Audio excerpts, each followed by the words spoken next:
బుడమేరు నిండిన తర్వాత 11 అడుగులు వస్తేనే గేట్లను లేపాలని ఓ నిబంధన.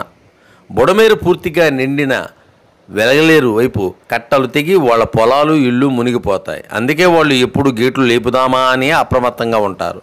అలాగే ఇటు కౌలూరు వాళ్ళు గేట్లు లేపితే దాన్ని దిగువన ఉన్న వేలాది ఎకరాల పంట పొలాలలో పొలాల మేట వేసి సాగుకు పనికిరాకుండా పోతాయి. వాటిని సాగులోకి తీసుకురావాలంటే చాలా సంవత్సరాలు పడుతుంది.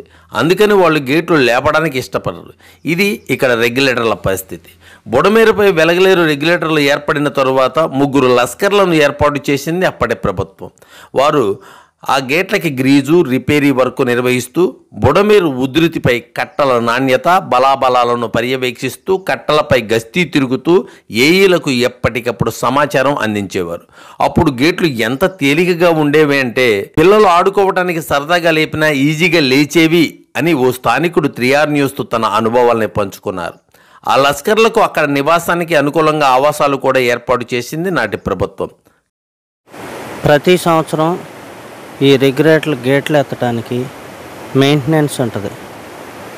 మెయింటెనెన్స్ ఇక్కడ వాచ్మెన్లు ఉండేవాళ్ళు. ఇంతకుముందు అధికారులకి ఎప్పటికప్పుడు ఇన్ఫర్మేషన్ ఉండేది. ఈ ఫ్లడ్ అనేది బుడమేరు వరద అనేది ఎప్పుడూ కూడా అకస్మాత్తుగా ఎగువ ప్రాంతంలో వర్షం కురిస్తే అకస్మాత్తుగా వచ్చే వరద ఇది బుడమేరు గురించి ఏమీ తెలియని వ్యక్తులు కూడా మాట్లాడుతున్నారు. ఏదో మునిగిపోయిద్దని చెప్పి దానికోసం అని చెప్పి ఈ గేట్లు ఎత్తారని. అసలు ఇక్కడ గేట్లు ఎందుకు పెట్టారండి? ఈ బుడమేరుకి వరద వచ్చినప్పుడు ఆ ఫ్లడ్ స్థాయి దాటి వచ్చినప్పుడు గేట్లు ఎత్తడానికే కదా పెట్టింది. మరి ఏం మాట్లాడుతున్నారు?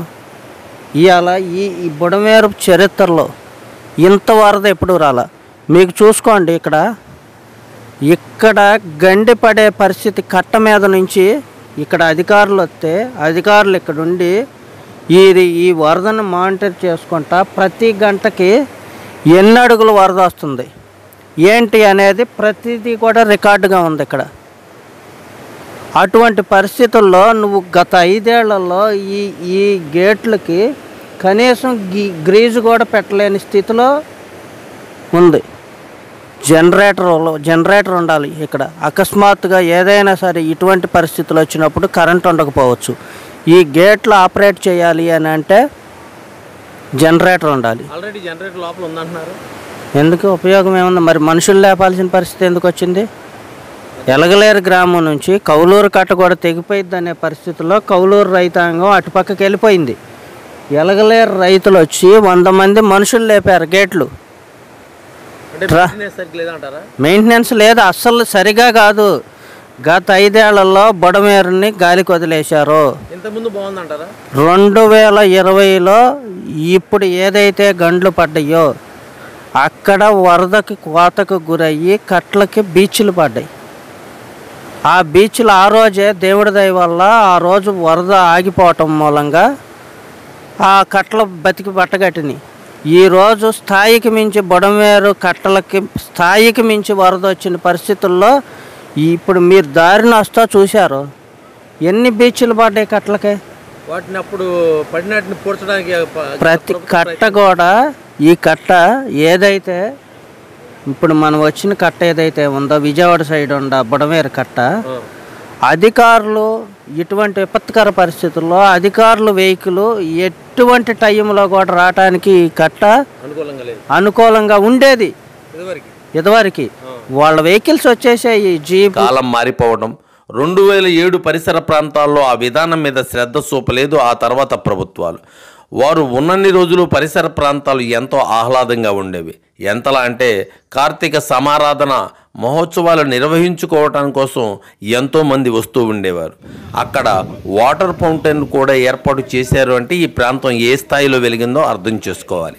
ఆ తర్వాత కాలంలో ఏఈలు డిఈలు తమ జీతంలో కొంత ఇస్తూ 2 లస్కర్లను ఏర్పాటు చేసుకొని యాంత్రికంగా జీతం కోసం జీవితం లాగిస్తున్నారు. అయితే మొదట్లో గేట్లను లస్కర్లు ఎత్తేవారు. 1985 సంవత్సరంలో కరెంట్ ఆపరేటింగ్ సిస్టమ్ వచ్చింది. ఆ తర్వాత 90లలో జనరేటర్ కూడా సమకూరింది. 11.5 వేల క్యూసెక్ల సామర్థ్యం తర్వాత పోలవరం అనుసంధానం, ప్రభుత్వం మారటం, రెగ్యులేటర్ల దగ్గర కాలువ గట్లకు బలపరచడానికి కాంట్రాక్టర్ రావడం, రెగ్యులేటర్ల దగ్గర నుండి మొదలుపెట్టి షిల్డ్ తవ్వి గట్ల మీద గుట్టలుగా పోశారు. నాటి నేటి ఎమ్మెల్యే ఆధ్వర్యంలో కాంట్రాక్టరు నాటి వైసీపీ ప్రభుత్వం డబ్బు ఇవ్వడం లేదని దాన్ని అలాగే వదిలేశారు. ఆ తీసిన మన్ను అమ్ముకున్నారనే విమర్శలు కూడా వినిపిస్తున్నాయి. అయితే చంద్రబాబు అన్నట్టు బుడమేరు మీద గేట్లు లేవు అనడం హాస్యాస్పదమే. మొత్తం 11 గేట్లు ఉన్నాయి. జగన్మోహన్ రెడ్డి అన్నట్లు చంద్రబాబు ఇల్లు బుడమేరు వరద వల్ల మునగదు. ఎందుకంటే అది మునిగే స్థాయి వస్తే కృష్ణ నీరు వెలగలేరు వైపు ఎదురు తన్నుడు ఏర్పడి కట్టలు తెగిపోతాయి. ఇది కూడా అవగాహన లేని ఎవరో వ్రాసిచ్చిన స్క్రిప్టు మాటలు. ఉధృతమైన ఈ ప్రవాహ నష్టానికి 3 కారణాలు. ఒకటి అధికారుల నిర్లక్ష్యం, రెండవది ఎమ్మెల్యే. స్థానిక ప్రజలు పదే పదే రిపేరీ గురించి హెచ్చరించిన ఆ మాటలు పెడచెవిన పెట్టారు. దాని మీద చర్యలు తీసుకోకపోవటం.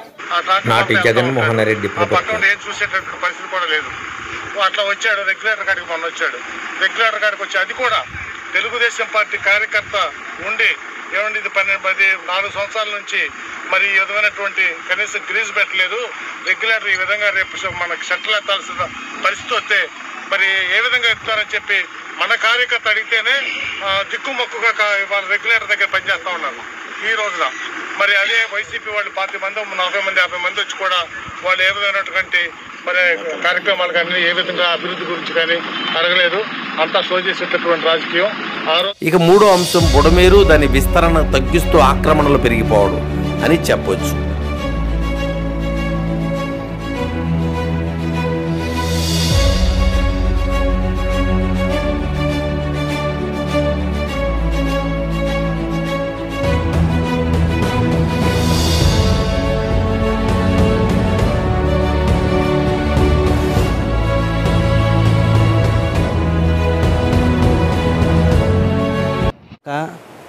ఇది 5వ గేట్లు ఎత్తటం.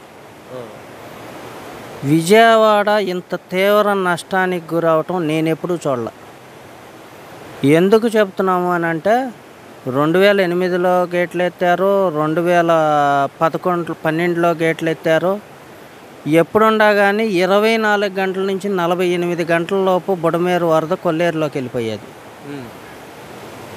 గత ప్రభుత్వం హయాంలో విజయవాడ సింగినగర్ పరిసర ప్రాంతాల్లో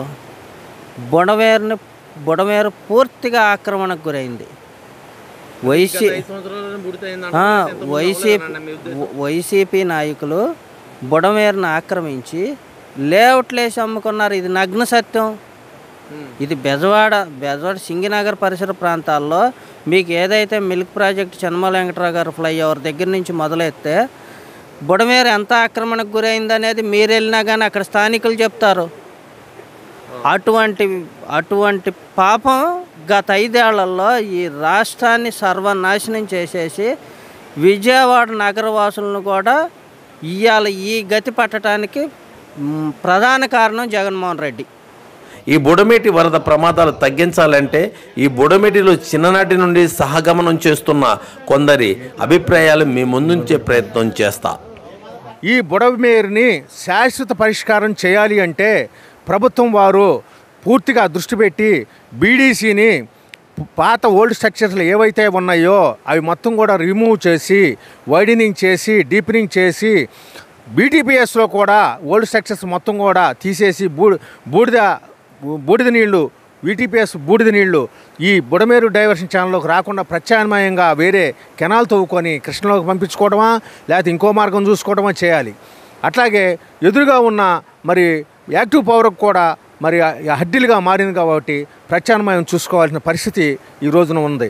అట్లాగే మొన్నలాగా 31వ తారీఖున 1వ తారీఖున వచ్చిన హెవీ ఫ్లడ్ కృష్ణాకి ఏదైతే వచ్చిందో ఆ ఫ్లడ్ బుడమేరు ఒకే రోజున కనుక ఒకేసారి కనుక వస్తే ఇట్లా క్లాష్ ఏర్పడి బుడమేరు వాటర్ని వెనక్కి తన్నుద్దు. కాబట్టి ఈ రెగ్యులేటర్ గుండా కూడా దిగువకి విజయవాడ మీదుగా కొల్లేరుకి వెళ్ళే మార్గాన్ని మనం దాదాపుగా 10,000 క్యూసెక్కులు శాశ్వత పరిష్కారం విజయవాడ మునక్కుండా ఆక్రమణలు ఏవైతే ఉన్నాయో వాటిని పూర్తిగా తొలగించి అలాగే ఇంకా చాలకపోతే బుడమేరుని ల్యాండ్ ఎక్విజిషన్ చేసి కూడా వైడనింగ్ చేసి కట్టలు అటు ఇటు కట్టలు బలోపేతం చేసి ఈ రెగ్యులేటర్ డిశ్చార్జ్ ఏదైతే ఉందో 11,000 క్యూసెక్కులు పూర్తి స్థాయిలో మనం ఆపరేట్ చేసినా కానీ కూడా మరి డైరెక్ట్గా ఏ నష్టం జరగకుండా కొల్లేరుకి వెళ్ళే మార్గాన్ని ప్రభుత్వం వారు అన్వేషించి దీన్ని శాశ్వతమైన పరిష్కారాన్ని చూపించాలని చెప్పి ఇక్కడ రైతాంగం కోరుతా ఉంది.